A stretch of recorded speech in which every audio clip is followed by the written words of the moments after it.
Hey, y'all. Lindsay here from Fearless Coaching. And I am here today with episode 10 of a Fearless Life interview series. And I am so excited to announce my guest, Brittany Lane. She is so many things. First and foremost, she is a wonderful friend of mine, and she's an incredible hypnotherapist. I've done a couple of her sessions, and they have been profound healings for me. She's also a health and life coach. We were in the same schooling and program together. It was such a blessing to go through that experience with her and work with her. She is also a mother of one and a wonderful wife as well. So, Brittany, thank you so much for being here today. I'm incredibly excited to have you. How are you?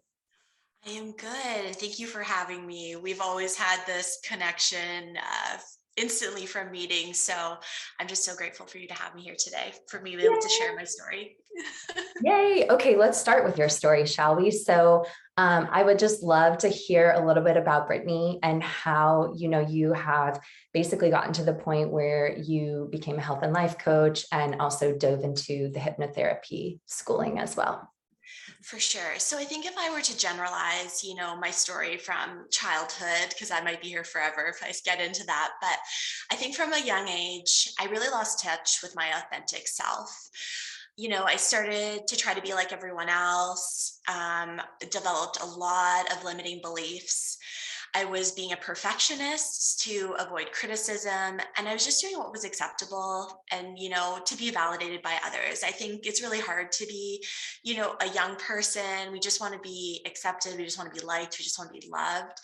And I think it's can be really hard. People start to lose touch because they just want to be accepted. And I really lost touch with what lit me up. And I was just doing, what others I thought wanted or to be accepted. And so in doing that, I really felt like I was being dragged through the mud. It was just like, this doesn't light me up. This doesn't feel good, but yet I would still keep doing it. And I mean, fast forward, I became a nurse, and I became a nurse because I wanted to help people, but I also felt like it was a very acceptable career, especially for a female. Growing up, I had always heard, a nurse is a great job. They make great money, and there was always this prestige kind of towards it. And nurses always got validated for their efforts.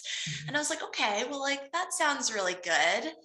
And so, I went into nursing and I loved it. I definitely don't have regrets, but after several years of doing it, I just felt really burnt out. It just didn't feel like my calling. It just didn't feel like where I was supposed to be.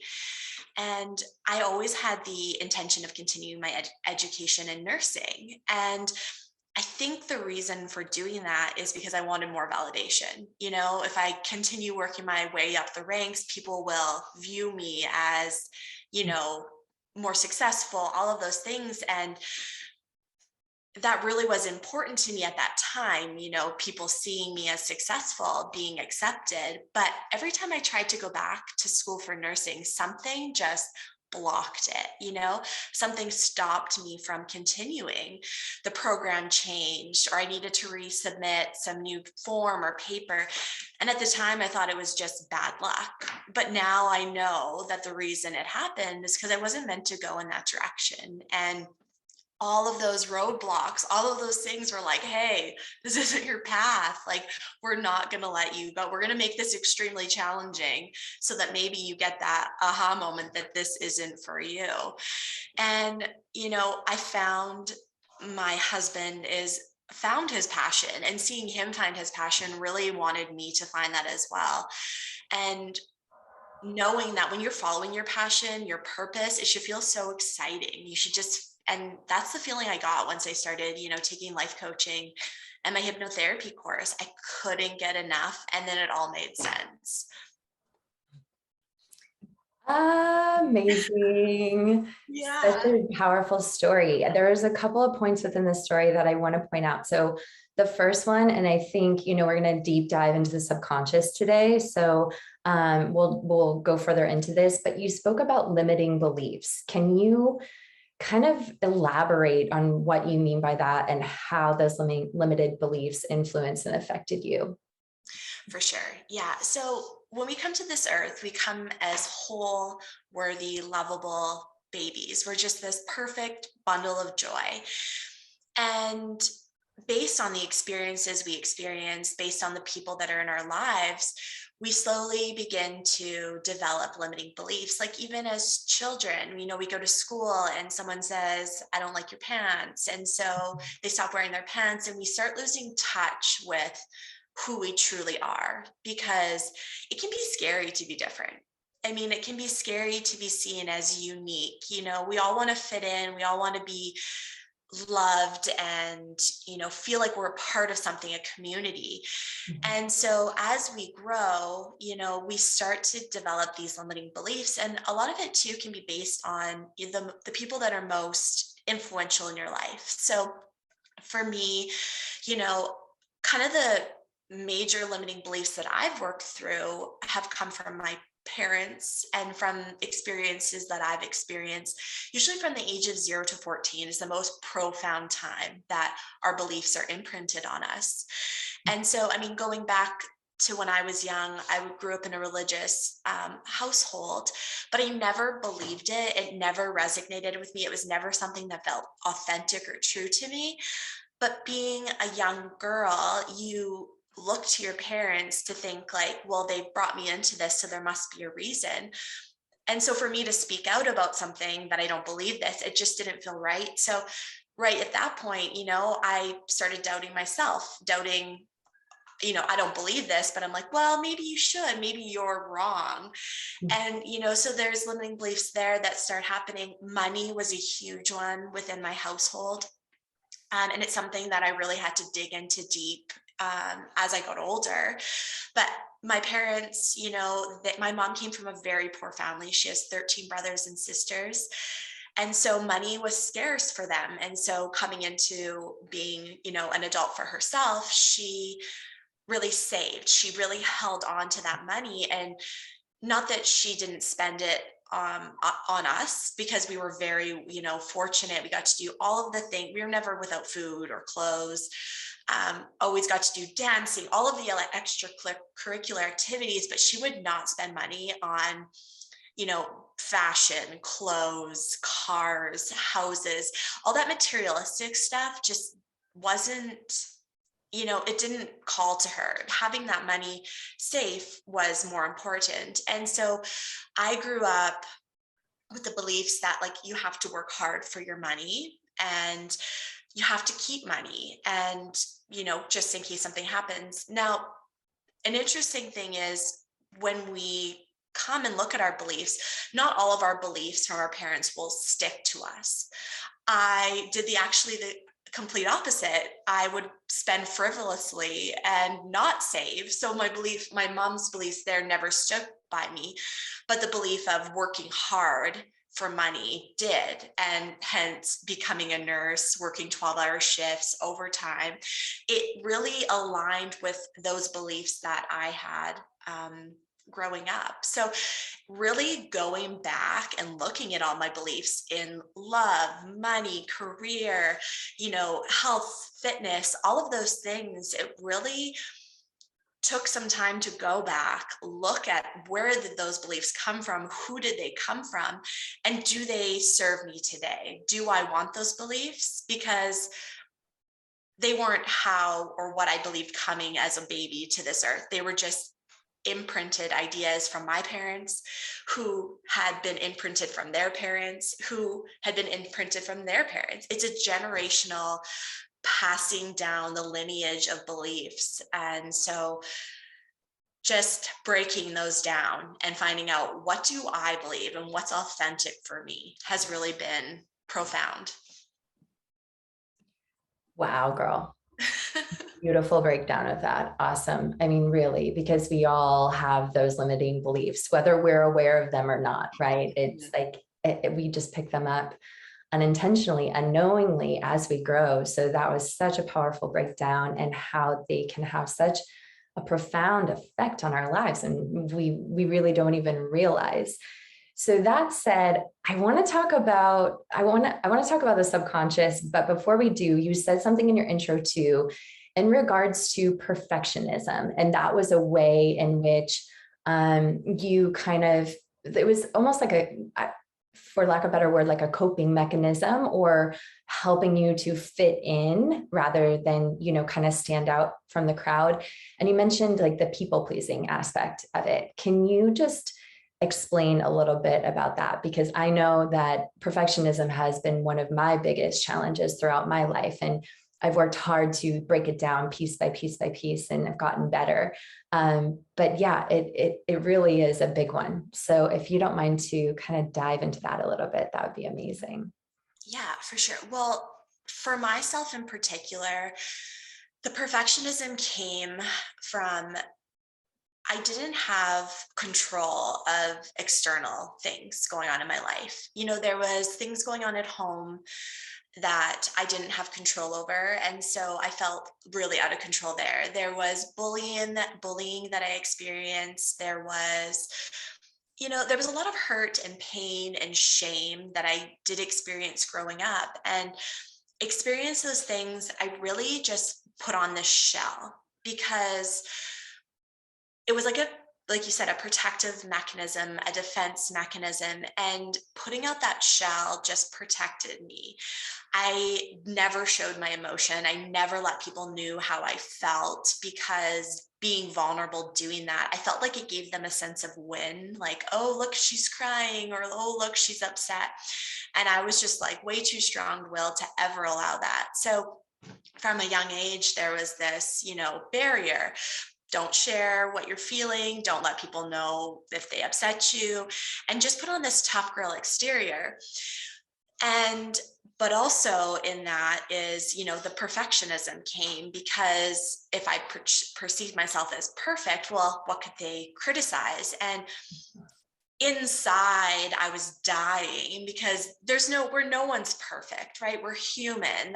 It's part of the human experience, is to have fails, have wins, that roller coaster, that's part of the human experience. But to show people that was like, no, not possible. So I put on that defense of, well, if I'm perfect, if my exterior looks perfect, I can control those things. I can go to the gym. I can make my body look the way I want. I can put makeup on. I can dress a certain way. I can act a certain way. It was, just really a defense mechanism. But it being a perfectionist, I never won. I was always feeling defeated, because you can't be perfect. And so it was just a really defeating a weight that was on my shoulders at all time. I felt like trying to be perfect is this really heavy thing to carry around. And how do you ever feel good, or how do you ever win when you are trying to be perfect all the time? And we have to be kinder to ourselves and a little more compassionate. And, I think letting go of that perfectionism and just being ourselves, because no one's perfect. And just slowly, brick by brick, taking that weight and barrier down. And now when I make a mistake, I feel at peace being like, yeah, I effed up, and it's okay. And I don't have to carry that weight and that guilt and that pressure. It's actually quite freeing to be able to be like, yeah, I suck at this, but I'm working on it. It's not familiar, but I'm making it familiar. I'm working on it. Whew. Yes, absolutely. And here's one last question in regards to that, because I know that this happened to me and I only recognized it a few years ago, but I would sometimes project my perfectionism onto the other. So like an expectation, like I would hold expectations for myself so high and to be so perfect. And I found when, not necessarily in friendships, but in relationship, oftentimes I would project that need for perfectionism on my partner. Like my partner needed to be perfect as well. And when I had that epiphany moment about that, it was massive, because I not only realized how much pressure I was putting on myself and how much weight, but also how much pressure I was putting on the other.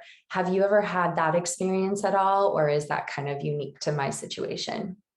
No, I've definitely felt that. My poor husband, he has been through that. And I think when we put expectations on other people, it's like almost a deflection. We don't have to look at ourselves.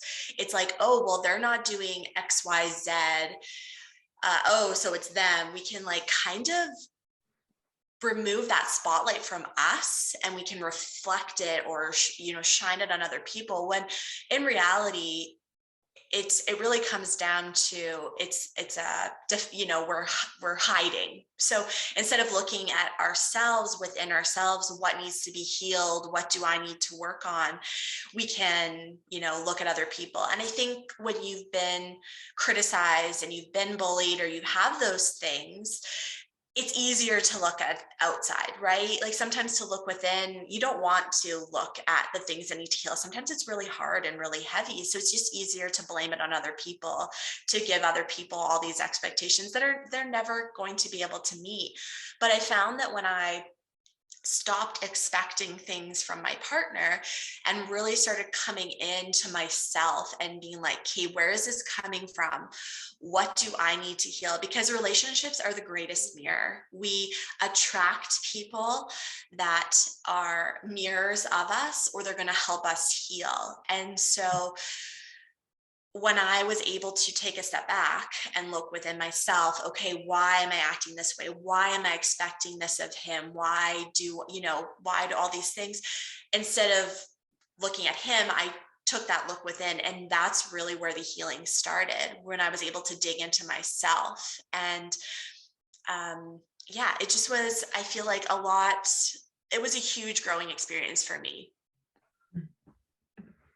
Amazing. Thanks for sharing that. Okay, so I feel like those topics kind of relate to the subconscious mind in a way, of course. But can you describe what the subconscious mind is, and also how it influences us in our lives, in our daily activities, and in everything that we do, really? Yeah. So we have our conscious mind, which is, when we're thinking, when we're, analyzing. It's our critical mind. It's the one that's on when we're, thinking. Our subconscious mind is deeper. It's on all the time. It's 24-hour recording. It knows everything from the time you were born till now. It has a recollection of every single experience, feeling, emotion that we have ever experienced. And the beliefs that we make are really within our subconscious mind. And our subconscious mind is really what is creating our life that we have right now. So if you are unlucky in love, or you are struggling in money, or struggling in career, it really is because within you, somewhere in your subconscious mind, there is a belief in there that is looping, that is projecting your reality. I know people don't really like to hear that very often, that like your reality really is based on the beliefs and the actions that you're taking in your life, but it's based on those beliefs within your subconscious. So anywhere in your life that you aren't, having or feeling fulfilled in the areas that you want to, really taking a look in, because those limiting beliefs can be tucked in deep corners and we don't even have any idea what they are, where they are. For me, some of the limiting beliefs I have had was I'm not good enough. So, that really came out when I was starting a new career as a life coach and a hypnotherapist. It was like, well, I'm not good enough. Who am I? Like, there's Tony Robbins out there. So why would someone come to me? But it was really like going in and uncovering, where did those beliefs of not being good enough come from? And I really found the best way for me to do that was through hypnotherapy, through getting into that subconscious mind, because our conscious mind can't really get to the depths of understanding. But our subconscious mind, when you go into hypnotherapy, it knows exactly where to take you. It knows exactly what happened, where it happened, why do you have this belief? And a really profound moment for me was when I was digging into money beliefs, and I was in a hypnotherapy session with a colleague of mine. And one of the memories that came up was me as an infant. And my parents were arguing about money. And it wasn't the actual event that caused a reaction, it was how it made me feel, what interpretation I made of that moment. And so in that moment, my parents arguing, I mean, as a baby, you don't necessarily have, words, context, but the feeling that I felt was scared, pain, like, oh, money causes fighting. So there was just this like negative connotation around money. And had I not have gone into hypnotherapy, my conscious mind would have never been able to take me back to that memory.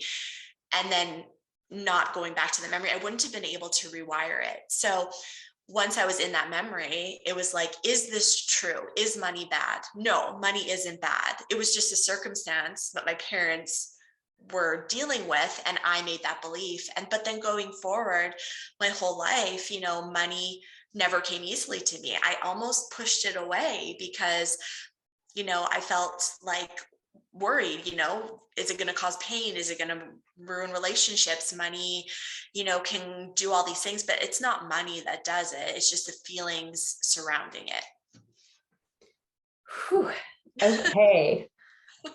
Big stuff. I mean, it's huge stuff, really, when you look at it, when you dive deep into it. And that is so true. I mean, how can we recognize how the subconscious mind influences us and impacts us? Because I think that is like an awareness that is so profound once we can understand why things are the way they are. Because ultimately, I love what you said about taking responsibility for our creation of our reality, right? Like the world is a projection of our mind. And sometimes we think, oh, consciously, like we've done all the work and things are good in here. But then there's these underlying programs running subconsciously that are really causing the projections. And like you said, like the looping patterns. So how do we decipher, and of course, I want you to explain about hypnotherapy, but like, how do we bring awareness to how our subconscious mind is impacting us? Yeah.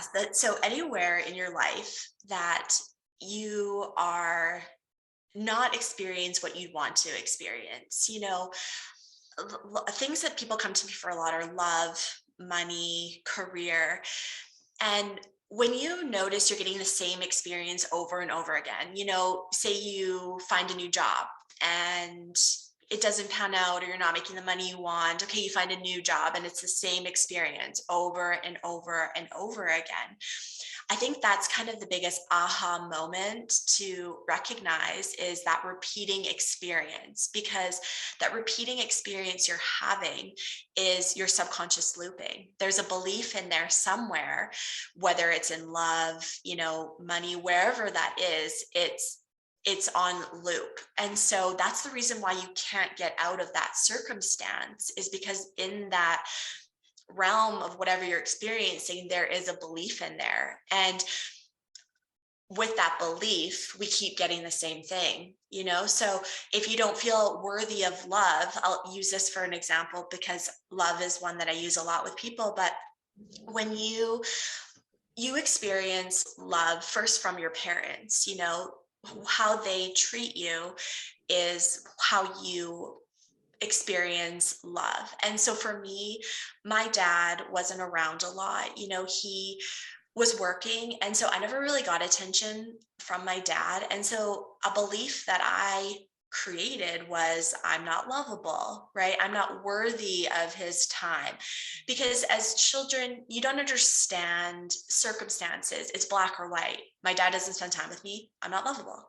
My dad doesn't, make time for me, I'm not worthy of male attention. We don't really understand, okay, he's working, he's making money for the family, right? Like our mind doesn't really understand it like that. So the beliefs that I created was, I'm not lovable, and I'm not worthy of male's attention. And so going into my dating life, I've really been able to break it down and look at, I was always after the guys that were hard to, like that chase. I always wanted that, oh, they ignore me and then they call me a month later and I'm like, oh, yay, like this is my one shot. And in my mind, I was like, oh, well, because I like the chase, like it's a challenge. But if you break it down, it was what I was familiar with. My dad wasn't there. And so what's familiar, that's where our mind takes us. So I was finding men that treated me similar and it was familiar to me. And it felt like, hey, I know this is love.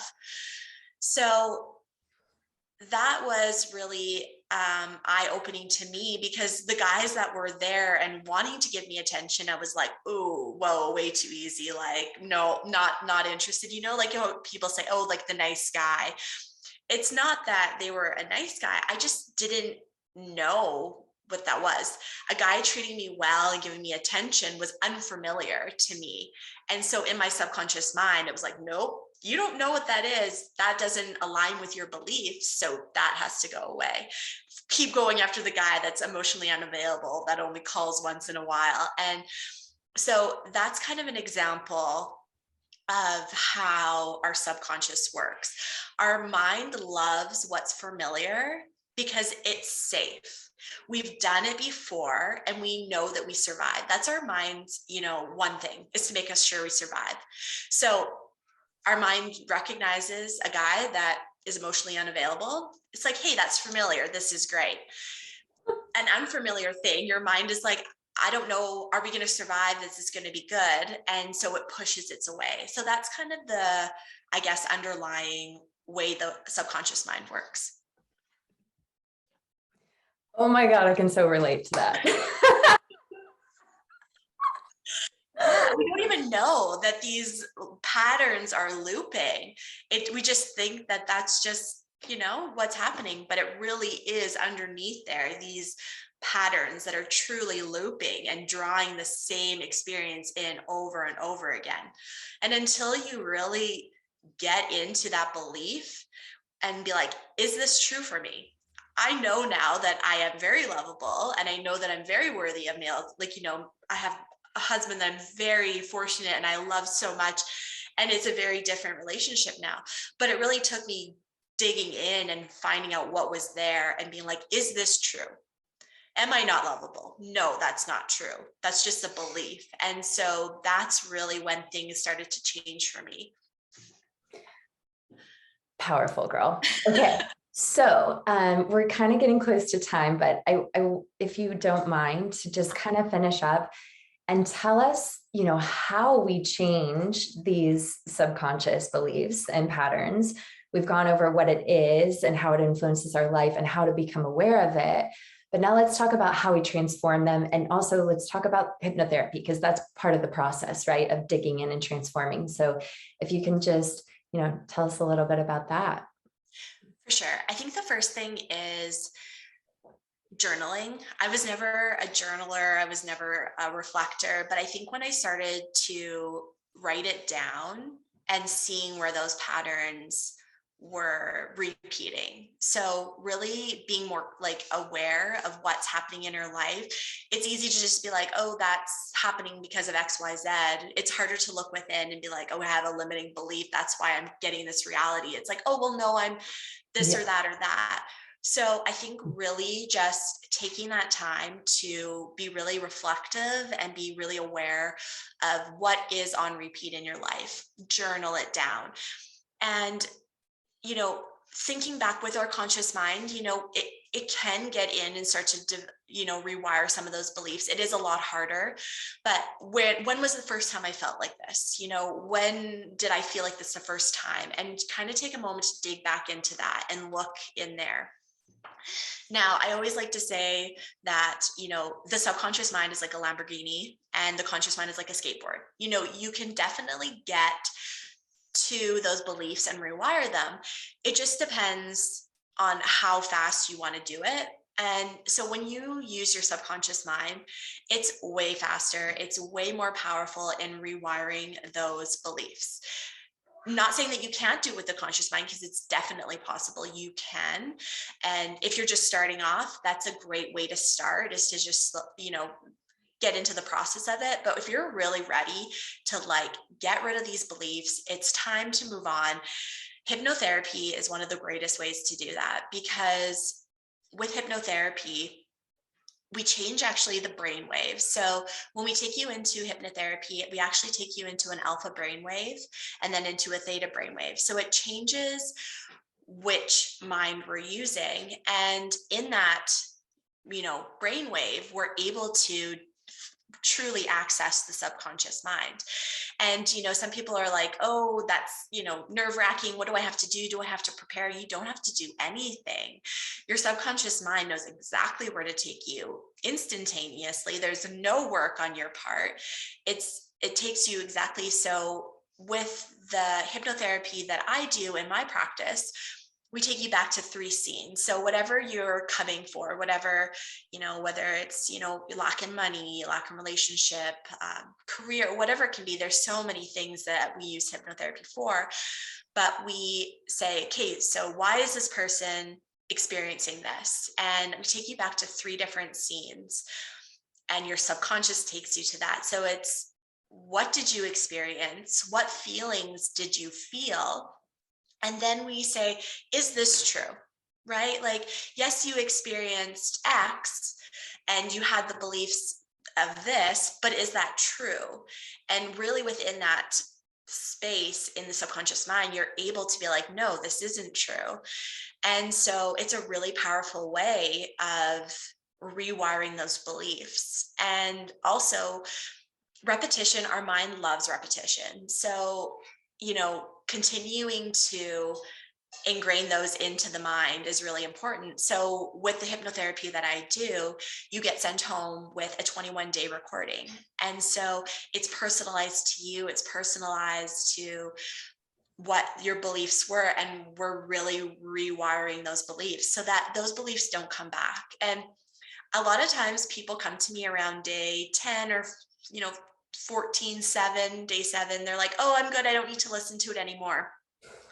And that's actually your mind being like, wait, no, things are happening. No, I'm going to stop listening because let's go back to normal. Let's go back to things the way they were. Mm-hmm. And so that's a really key point, is when you get to that point, like, hey, I don't want to listen anymore. That's when you should definitely keep listening more, because that's when things are actually changing internally. And so, yeah, anything, even just in life, anything that you feel resistance, when you're doing something consistently, even habit changing, when you start to feel that resistance to doing it, that's usually when things are starting to actually start to change. And so it's really important that you keep doing it around that 7, 14, 10 days, because that's when those new neural pathways are being created and you're actually changing. Amazing. Okay, very last question, because I always like to end with this question, but what does living a fearless life, or, maybe we're not fearless completely, like we don't lose all our fear, but living a life of fearlessness, courageousness, what does a fearless life look like for you personally? For me, it is stepping into my fears. It is being authentically myself. It feels easy. It flows. I'm surrendering to what is available to me. I'm not forcing. I feel like that's something that has always been something that I did, was force. This is what I want, so I'm going to force it. I'm surrendering. And the things that come to me are usually so much better than I could have ever imagined, and releasing that control. So surrender is a huge one to me. I think just feeling happy, proud of myself for all of the growth, and just really letting my light shine and being my authentic self. And with that, I think comes freedom and all of the good things that, I want for my life. Britt, amazing. Honestly, such a profound interview. And thank you for sharing all this incredible info. Let's do this again some point if you're interested. I would love to, just because I feel like there's so much more to learn, and we've really just grazed the surface of it all. But thank you for being here, and I'm so grateful. Thank you for having me. And yes, definitely. I'm always up for talking about the subconscious mind. It's truly my passion. So I'm down for any time you want to talk about it. Thank you for having me. Yay. Thanks, girl. Bye. Bye.